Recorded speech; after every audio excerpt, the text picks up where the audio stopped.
I think Grow for me was that sort of perfect balance of functionality, but you don't need to be an expert to use it necessarily, because the back end is built quite nicely in terms of if you need to do transformations on the data, it's quite straightforward to use the tools that are in there. And I think obviously these other platforms that exist, we looked at, I think Power BI at the time was one that we looked at. We looked at Tableau as well.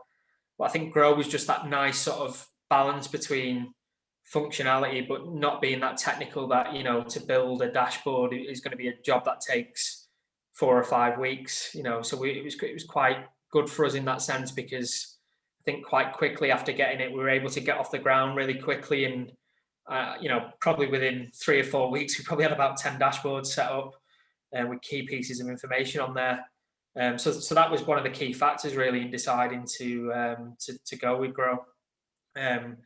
So really, I wanted to look for a solution at that time for something that could do all that good stuff that we were doing already, but obviously try and bring it together in a way where we could almost like create like a central bank of information that staff could access. I've recently just moved over now into the strategy department, but I used to head up the insight team at the club.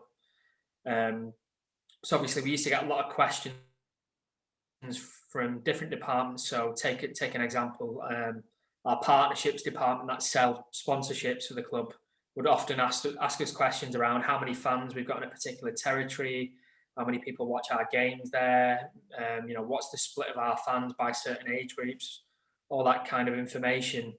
And quite often, I think in the insight team, we were like wasting a lot of time going into the same bits of information over and over again, digging it out, sending it across, when obviously there was room to have a tool like Grow where, we can just almost put the information in the hands of the end user, if you like, but still retain some control over it.